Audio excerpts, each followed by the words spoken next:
Thank you, Zion, and good morning, congregation. 안녕하세요, It's good 여러분. to be together this morning.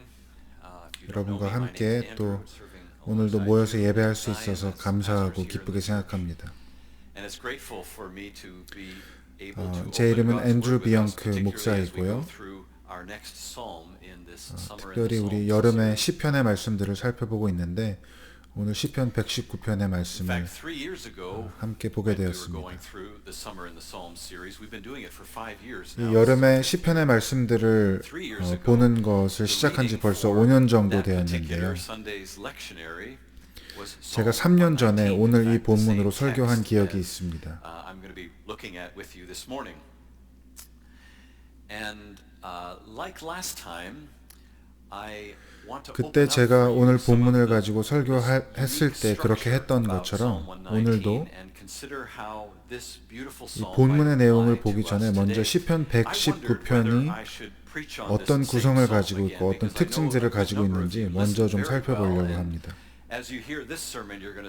제가 3년 전에 했던 설교의 내용들을 조금 반복하겠지만 여러분들이 3년 전 설교의 내용을 다들 기억하고 계시겠지만 다시 한번 들어주시기를 바랍니다. 또 새로운 내용들을 또한 여러분과 나누기도 할 것입니다. 시편 119편은 하나님의 말씀, 하나님의 명령, 율법에 대한 사랑과 그 율법에 대한 우리의 순종의 마음을 잘 표현하고 있는 시편 말씀입니다. 그리고 아주 독특하고 또 아름다운 방법으로 시편 119편이 구성되어 있습니다. 시편 119편은 176절로 구성되어 있는 긴 시편입니다. 그리고 22개의 부분으로 나눠져 있는데 그 각 부분은 첫 글자가 히브리어 알파벳의 그 글자의 숫자대로 구성되어 있습니다. 그리고 각 부분은 8절로 되어 있는데 그 8절 모두에 하나님의 말씀 혹은 하나님의 율법, 하나님의 가르침, 하나님의 교훈, 하나님의 법령 이런 식으로 하나님의 말씀과 하나님의 도, 하나님의 법을 표현하는 단어들이 핵심 단어가 되어서 모든 구절에 포함되어 있습니다.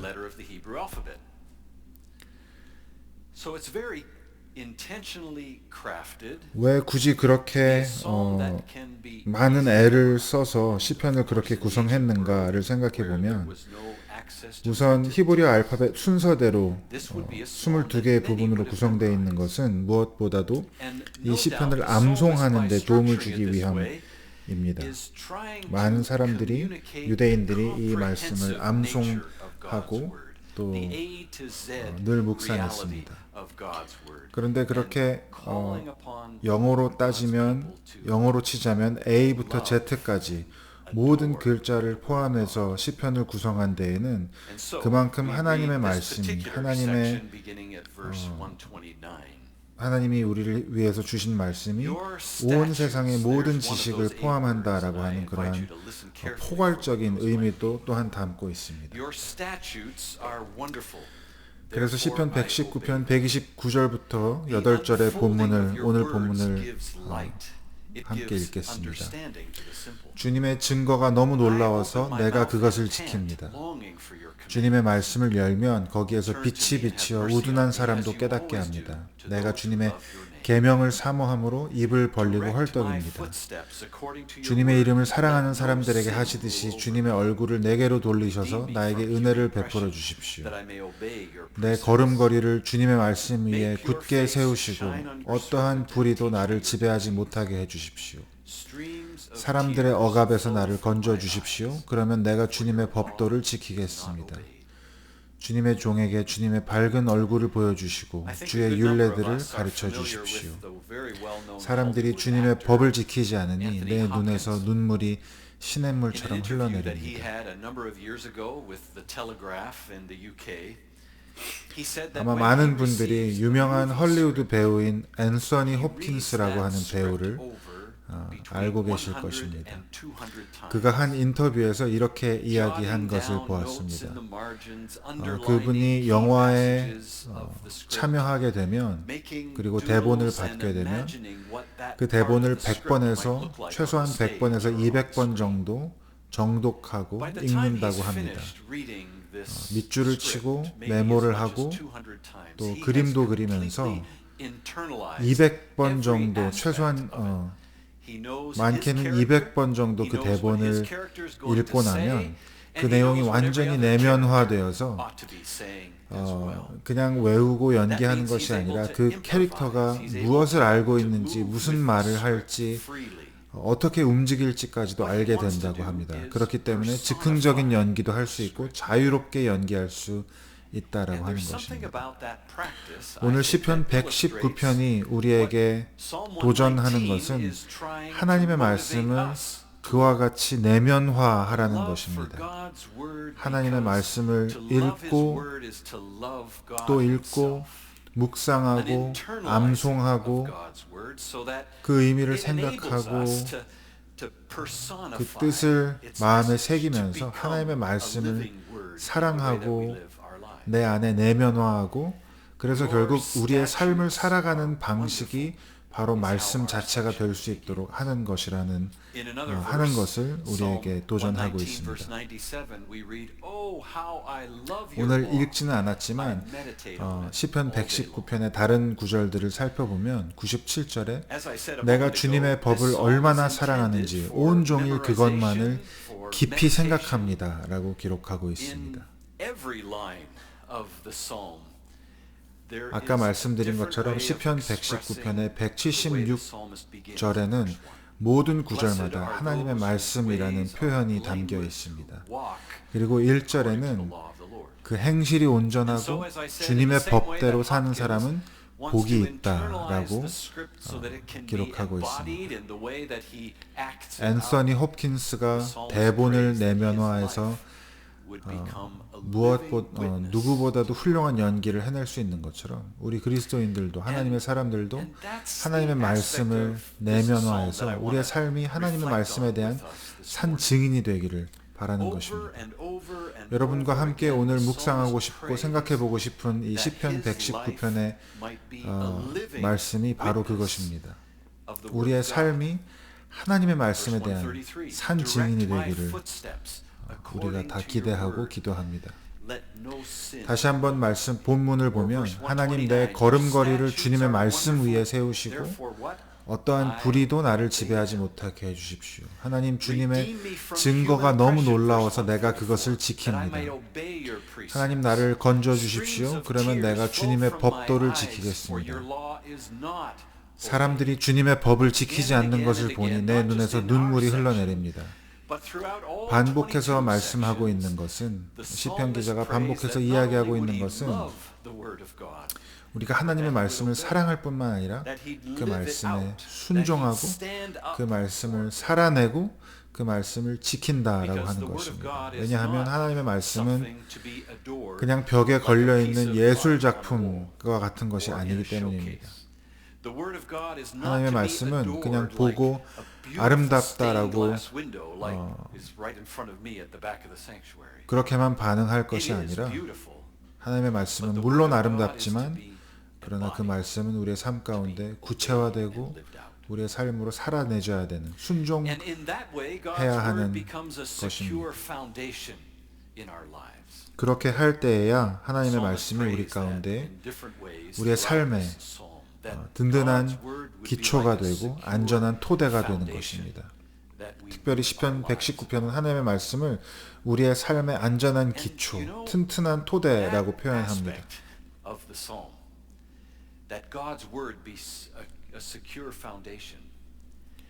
이렇게 하나님의 말씀이 우리의 삶을 지탱하고 우리의 삶이 뿌리박는 든든한 기초와 토대가 되어야 한다는 것. 제가 그것을 묵상하면서 우연히 지난주에 듣게 된 팟캐스트가 있었습니다. 그 팟캐스트는 Honestly, 솔직하게라는 제목의 팟캐스트인데요. 베리 바이스라고 하는 뉴욕 타임즈의 전직 칼럼니스트가 진행하는 그러한 팟캐스트입니다. 이분은 오랫동안 뉴욕 타임즈에서 칼럼을 썼지만 뉴욕 타임즈가 뉴스를 다루는 방식에 대해서 회의를 느끼고 프리 프레스라고 하는 뉴스 회사를 직접 설립했습니다. 그리고 이 팟캐스트도 거기서 운영하고 있는 것입니다. 특별히 제가 들었던 그 팟캐스트는 월터 미드라고 하는 학자와의 대담이었습니다. 이분은 외교학 교수이고 특별히 월스트리트 저널의 국제 문제에 대해서 많이 기고하는 칼럼니스트입니다.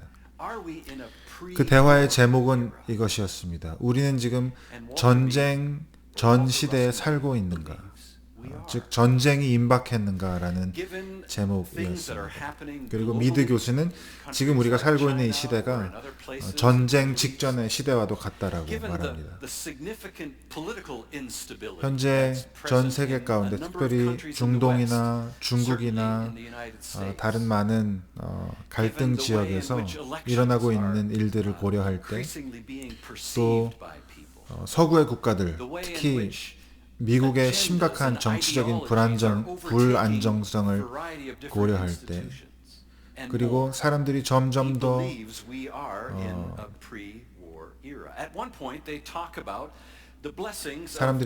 서로 다른 그룹, 의제와 이념이 다른 그룹들로 강하게 형성되면서 선거가 이루어지는 방식들, 또 서로 제도를 무력화시키는 방식들을 고려할 때 우리는 정말 큰 전쟁들이 있었던 시기에 바로 직전에 시대를 사는 것과 같은 그런 특징들을 볼 수 있다고 이야기합니다.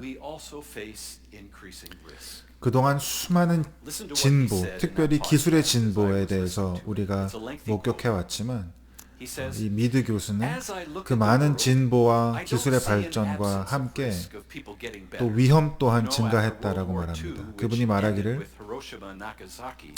제가 세상을 바라볼 때 사람들이 더 나아지는 모습은 보이지 않습니다. 2차 세계대전 이후 히로시마와 나가사키의 모습도 나치즘과 스탈린주의와 마오이즘의 공포를 겪으면서 그것들을 뒤로하고 우리는 이제 그것은 옛날이고 우리는 더 나은 세상에 있다라고 선포했습니다. 그리고 독일과 일본을 무력화해서 세계 무역 시스템에 통합시켰고 소련이 붕괴되었을 때 이제 정말 새로운 세상이 왔다라고 생각했습니다. 그러나 여러분, 이것은 일종의 심리적인 보호막입니다. 우리는 실제로 그 어느 때보다 많은 무기를 가지고 있고 많은 갈등을 겪고 있으면서도 우리는 1930년대 혹은 1810년대의 사람들과는 전혀 다르다라고 이야기합니다. 1935년에는 히틀러, 1810년에는 나폴레옹에 의한 전쟁들을 말하고 있는 것입니다. 그들이 저지른 일, 그들이 저지른 실수를 우리는 반복하지 않을 거라고 자신 있게 말합니다. 그러나 제 생각은 다릅니다. 저는 인간의 본성이 기술의 발전에 의해서 변했다고 생각하지 않습니다. 오히려 우리는 기술의 발전 때문에 큰 힘을 얻었습니다. 따라서 이제 우리는 큰 힘과 그 기술력을 가지고 누구도 하지 못했던 놀라운 일을 할 수도 있지만 세상이 한 번도 경험하지 못한 그러한 큰 혼란과 전쟁과 어둠을 겪을 수 있는 그러한 위험도 가지고 있습니다. 이처럼 미드 교수는 우리가 1935년에 독일 사람들과 다르지 않다라고 이야기합니다. 독일에서 히틀러의 제3제국이 집권했을 때 권력을 쥐고 있던 사람들은 역사상 전례가 없는 잔혹행위를 저질렀습니다. 그런데 미드 교수는 우리가 그들과 다르지 않다라고 말합니다. 왜냐하면 인간의 본성은 변하지 않았기 때문입니다.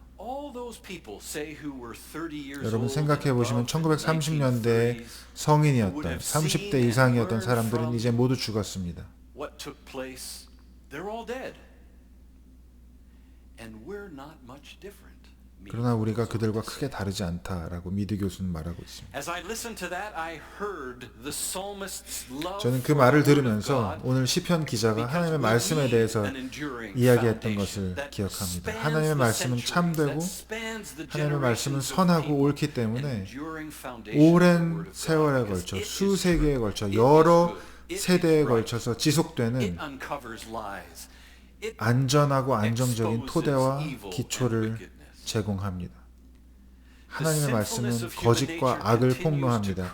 인간의 본성이 계속해서 죄를 짓고 사회를 타락시키고 사람들을 억압하고 갈등을 야기할 때 우리를 치유하고 우리를 자유롭게 하는 것은 하나님의 선한 말씀입니다. 그래서 시편 기자가 주님의 율법이 선하다라고 말하는 것입니다.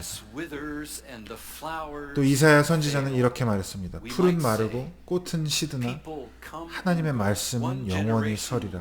사람은 왔다가 가고 한 세대가 왔다가 또 쇠하지만 하나님의 말씀은 영원히 지속됩니다.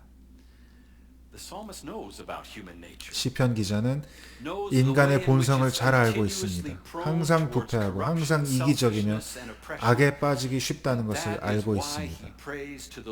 그래서 그는 주님께 이렇게 기도합니다. 하나님, 나를 사람들의 억압에서 건져 주십시오. 그러면 내가 주님의 법도를 지키겠습니다. 내가 주님의 법도를 지키겠습니다. 하나님의 말씀을, 하나님의 법도를 그냥 그림을 보는 것처럼, 예술 작품을 보는 것처럼 그렇게 아름답게만 여기는 것이 아니라 우리의 모든 일상생활에서 하나님의 계명을 순종해야 하는 것입니다. 제가 그 팟캐스트를 들으면서 제가 읽었던 두 권의 책을 기억했습니다.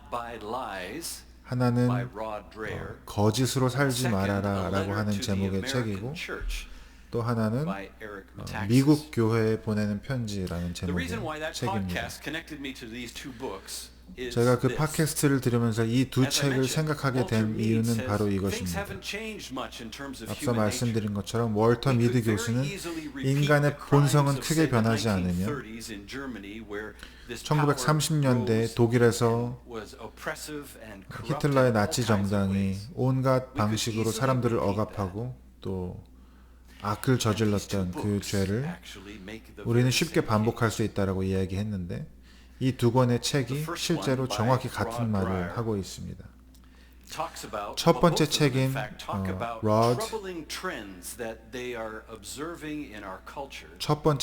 로드 드레her이라고 하는 분이 쓴 거짓으로 살지 말아라 라고 하는 제목의 책은 오늘날 우리가 겪고 있는 미국의 북미의 문화에서 볼 수 있는 특징 중에 소련이나 중국의 공산주의 아래에서 혹은 1930년대 독일에서 제3제국이 집권하기 전에 일어났던 일들과 섬뜩할 정도로 비슷해 보이는 그러한 특징들에 대해 이야기합니다. 제가 그 책에 나오는 몇 가지 내용을 여러분과 함께 말씀을 드리고 또 생각해 보려고 합니다.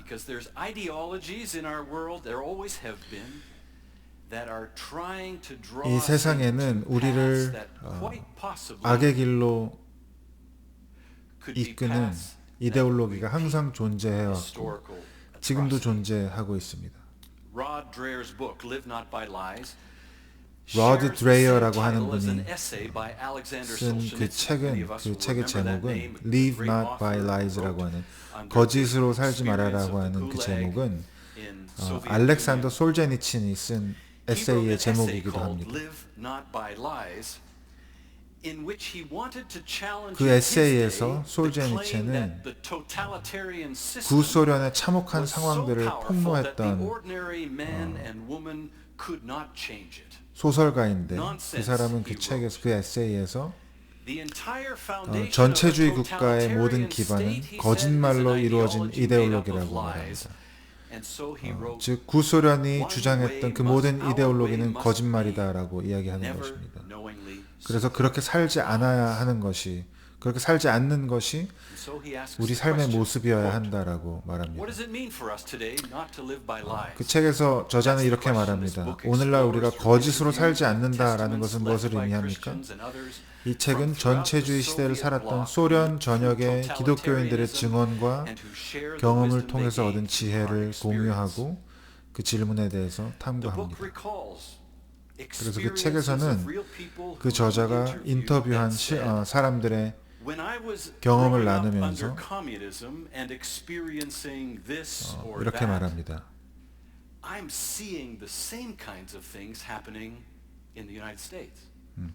이것은 그 두 번째 책의 저자가 말하는 내용입니다. 공산주의 아래에서 자랐고 많은 일들을 겪은 사람들의 이야기를 공부해 볼 때, 연구해 볼 때 오늘날 미국에서도 똑같은 일들이 일어나고 있다라고 말합니다. 사회가 점점 더 양극화되고 그룹화되고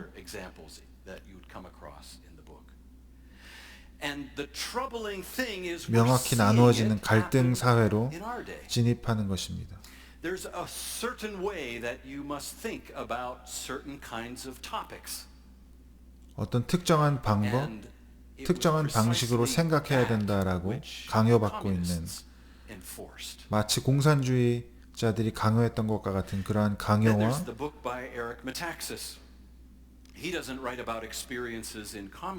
갈등들이 우리 사회 가운데, 특히 북미 사회 가운데 팽배해 있다라고 하는 것입니다. 에릭 메타사스라고 하는 분이 쓴 책에서 그분은 공산주의는 아니지만 2차 대전 이전의 독일에 대해서 쓰고 있습니다. 그분은 디트리 보네퍼의 전기 작가이기도 합니다. 그래서 그분의 책에서는 보네퍼에 대한 이야기가 많이 포함되어 있는데 그분이 히틀러 직전 시대에 독일 교회가 어떻게 나치에 대해서 침묵했는지에 대해서 이야기합니다. 그분이 이렇게 말합니다. 제가 이 책을 쓴 이유는 미국 교회가 1930년대 독일 교회의 모습과 너무 비슷하기 때문입니다. 이 짧은 책에서 제가 질문하는 것은 이러한 1930년대 독일 교회와 오늘날 미국 교회를 비교하고 그 유사점을 이해함으로써 그 당시 독일 교회가 저지른 치명적인 실수를 우리는 피할 수 있느냐라고 하는 질문입니다. 왜냐하면 그렇지 못하다면 그러한 경각심이 없다면 우리는 독일 교회가 겪었던 것보다 더 큰 잘못을 저지를 것이라고 저는 확신하기 때문입니다. 굉장히 강한 표현이고 좀 과장된 표현이라고 생각할 수도 있습니다. 그러나 아마 여러분들이 책을 읽어보시면 상당 부분 동의하실 것입니다. 이 두 책 모두 교회가 하나님의 진리 위에 굳게 서서 그 말씀에 순종하고 우리의 삶의 모든 영역에서, 직장에서, 학교에서, 이웃에서, 정치의 영역에서 하나님의 말씀을 따르고 구현하라는 그러한 부름입니다. 여러분, 예를 들어서 하나님의 말씀에는 태아의 고유한 존엄성과 가치에 대해서 많이 이야기하고 있습니다.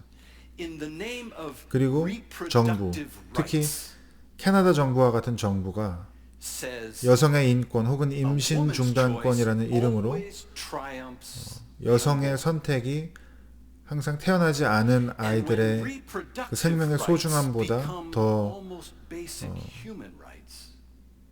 중요하다라고 여겨질 때, 임신 중단권이 기본적인 인권의 하나가 되었을 때 과연 하나님의 말씀이 어디에 있는가 우리가 질문해 볼 수밖에 없는 것입니다. 많은 분들이 기억하시겠지만 약 5년 전에 캐나다 정부에서 제공하던 그 여름 일자리 프로그램에서 교회들도 많이 활용하던 프로그램인데 정부가 그 금액을 보조받기 위해서는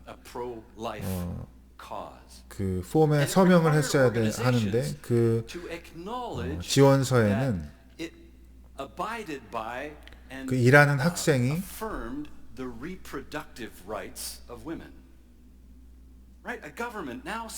여성의 임신 중단권을 준수하고 긍정할 것임을 인정해야 한다는 내용이 담겨 있었습니다.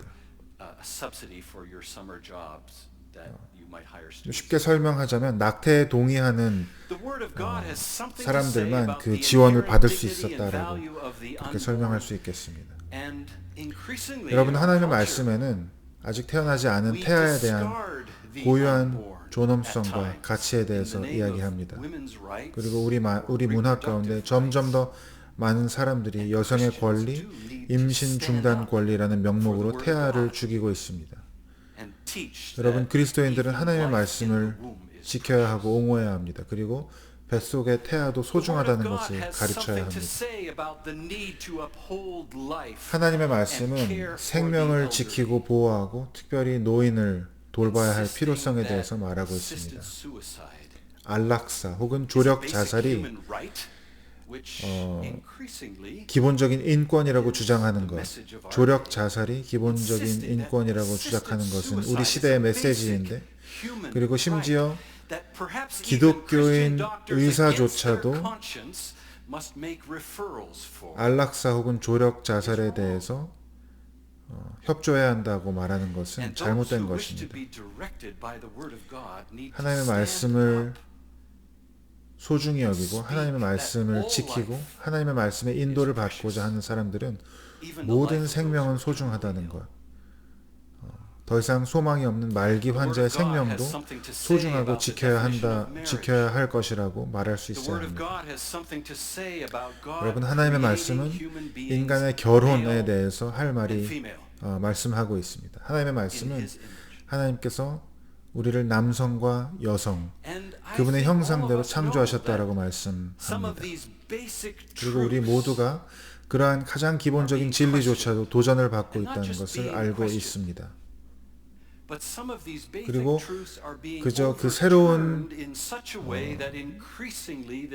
결혼에 대한 또 성에 대한 새로운 이해를 그냥 받아들여야 하는 정도가 아니라 그것을 기뻐하고 포용하고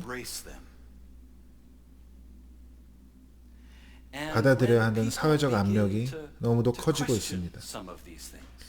사람들이 이러한 것에 의문을 제기하기 시작하면 직장에서 해고되기도 하고 학계에서 설 자리가 없어지기도 하는 것을 봅니다. And there are so many examples of that very thing happening, where institutions like universities or governments or businesses 이러한 문제들에 대해서 동성애 문제, 낙태 문제, 또 안락사 문제 등에 대해서 지금 이 시대가 말하고 있는 것, 또 정부가 또 혹은 대학이 주장하는 것에 대해서 반대하는 경우에 직업을 잃게 되거나 손해를 보거나 또 소셜미디어에서 괴롭힘을 당하거나 또 계정이 삭제되거나 하는 그러한 예들이 너무도 많이 있습니다. How in our day now someone who at one time was firmly on the left. I'm thinking of some conversation I listened to between Jordan Peterson and a left feminist, Naomi Wolf. Some of you might remember that name. She was 제가 들었던 대화 중에 조던 피터슨과 나오미 울프가 나눈 대화가 생각납니다. 조던 피터슨은 토론토 대학 교수로 우파 인물이고 또 나오미 울프는 대표적인 좌파 페미니스트인데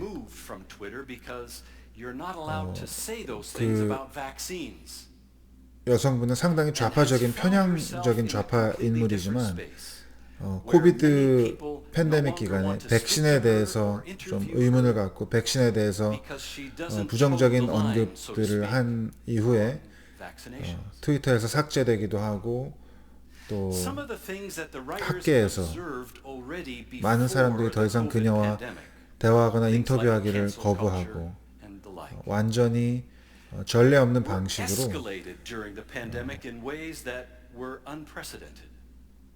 비판과 또 차별을 감내해야 했습니다. 우리가 팬데믹 기간을 지나면서 다양한 경험들을 했는데 격리 문제에 있어서 락다운 문제 혹은 또 백신 문제에 있어서 received the first vaccine. 많은 갈등들을 경험했습니다. But then because of his own medical research, 제가 아는 한 의사분은 BC주에서 things that he had heard about the vaccination and his own medical opinion in understanding how the vaccine BC주의 의사인 그분이 제게 해준 말 중에 제가 첫 번째 백신을 맞은 이후에 I'm not going to get a second jab. 개인적인 연구와 또 There's a file still open 개인적인 이해를 바탕으로 두 번째 백신은 맞지 않기로 결정했는데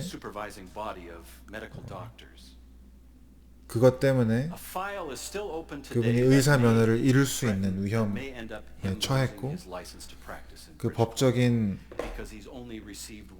갈등이 그러니까 백신을 하나밖에 맞지 않았기 때문에 의사 면허증을 뺏길 수도 있다라고 하는 그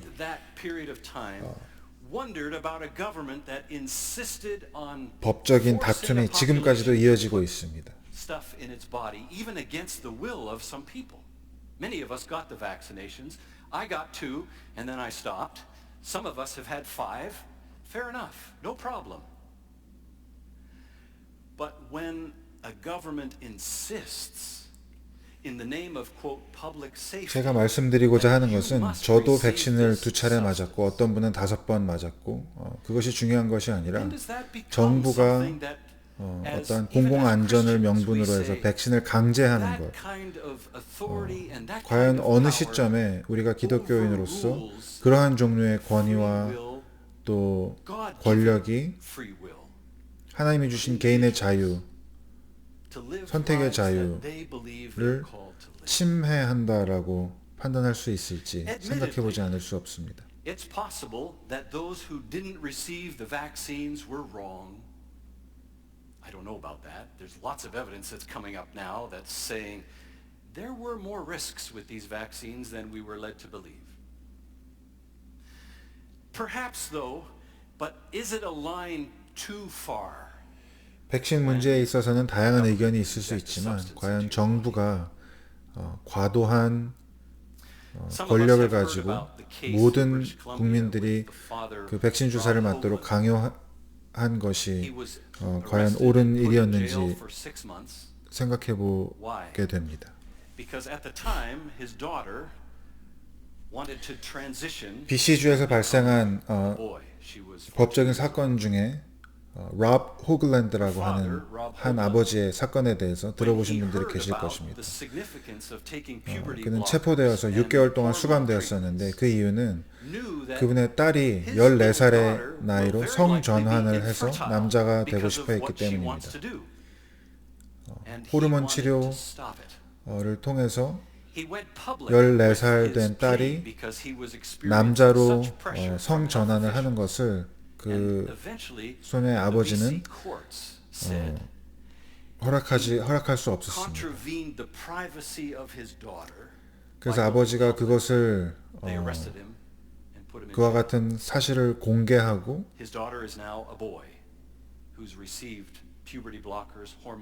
문제를 제기했을 때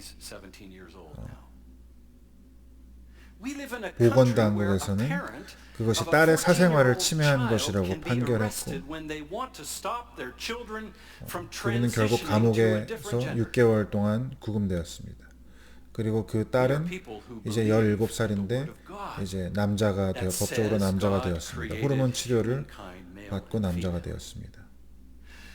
여러분, 우리는 14살짜리 딸의 부모가 딸이 다른 성으로 전환하는 것을 막으려고 하는 시도를 했다는 이유로 감옥에 갇힐 수 있는 나라에 살고 있습니다.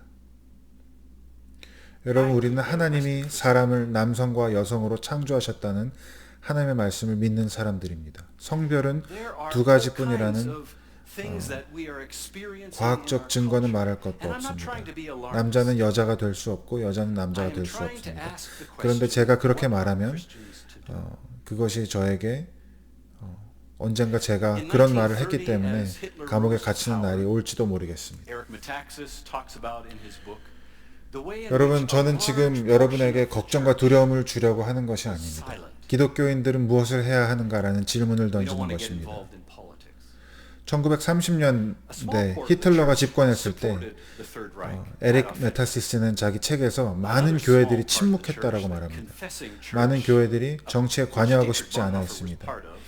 일부 교회는 히틀러의 제3제국을 지지했습니다. 그리고 또 일부 교회는 여러분 아시는 것처럼 본회퍼가 소속되었던 고백교회는 그러한 나치에 반대하는 일들을 했고, 여러분 아시는 것처럼 본회퍼는 결국 투옥되었고 살해당했습니다.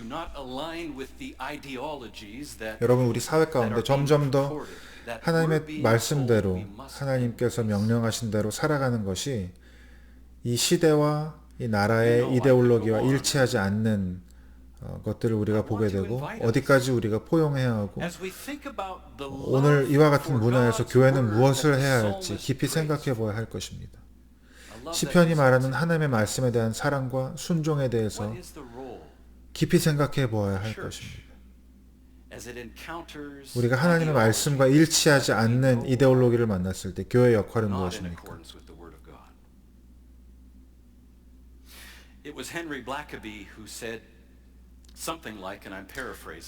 헨리 블랙가비 목사님이 이런 말을 하셨습니다. 우리가 세상의 어둠을 볼 때 어둠을 탓하지 마십시오. 어둠은 원래 어둠이 하는 일을 하고 있을 뿐입니다. 우리가 해야 할 질문은 빛이 어디에 있는가입니다. 빛이 어디에 있는가? 여러분, 교회야말로 하나님의 빛을 예배하고 그분의 빛으로 가득 찬 그러한 공동체입니다. 그래서 시편 119편의 저자는 하나님의 말씀을 이제 영적인 양식으로 표현합니다. 주님, 내가 주님의 계명을 사모함으로 입을 벌리고 헐떡입니다. 그리고 32절과 34절에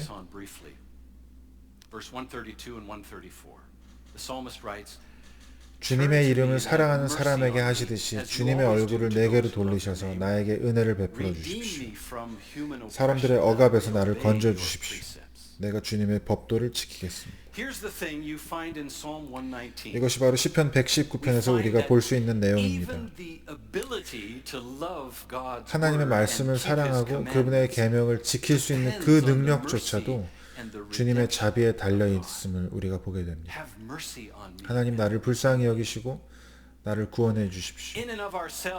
하나님, 우리 스스로에게는 그 진리를, 그 말씀을 옹호하고 알고 또 분별할 수 있는 능력이 없습니다. 하나님, 우리가 하나님의 말씀을 알고 그 말씀으로 충만해지기 위해서는 하나님의 은혜와 구원이 필요합니다. 그래서 시편 기자는 하나님께 자기를 인간의 억압에서 구해달라고 기도합니다. 우리는 인간의 억압이 역사 전반에 널리 퍼져 있다는 것을 알고 있습니다. 인간은 항상 강자를 높이고 약자를 억압할 방법을 찾고 있습니다. 여러분, 제가 팬데믹 기간 동안에 본 것은, 우리가 함께 본 것이 바로 그것입니다. 평범한 사람들, 가난한 사람들, 상점 주인들, 소상공인들은 사업을 잃었습니다. 하지만 세상의 엘리트, 세계의 부자들은 모두 기하급수적으로 부를 축적했습니다. 제약회사들은 그들이 수십 년 동안 벌었던 돈보다 더 많은 돈을 벌었습니다. 인간은 항상 강자를 높이고 약자를 억누를 방법을 찾아왔고, 정복한 군가는 정복당한 국가의 사람들을 전멸시키고 또 야만적인 방법으로 노예로 삼았습니다. 여러분, 그런데 그와 같은 역사 가운데 십자가에 매달린 한 사람이 등장했습니다. 어떤 의미에서 이 사람은 나약함과 고통의 전형이었습니다. 그런데 그분이 이 땅에 오신 이후 기독교인들은 바로 그 약함의 모습을 예배하고 인간의 고통이 고귀하고 인간의 연약함이 성화되도록 했습니다. 그리스도인들은 고난을 두려워하지 않고 진리를 옹호하는 것을 두려워하지 않습니다. 하나님께서 죄와 죽음의 권세를 이기셨기 때문입니다. 그리고 고통과 연약이라는 방법을 통해서 죄와 죽음의 권세를 이기셨기 때문입니다. 그래서 우리는 고통과 약함에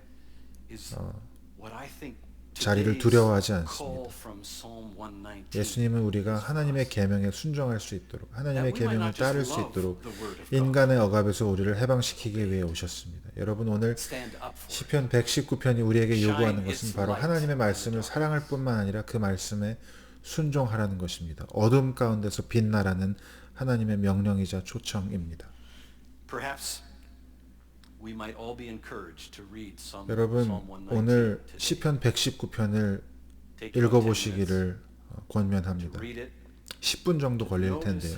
시편 119편을 읽고 묵상하고 하나님의 말씀에 순종하라라고 하는 명령이 몇 번이나 그 말씀 가운데 담겨 있는지, 하나님의 말씀을 따라 걸어가라는 그런 명령이 얼마나 담겨 있는지 살펴보시고, 이 시편 말씀을 통해서 예수 그리스도의 이름 가운데 새 힘과 풍성함을 선물 받으시기를 바랍니다.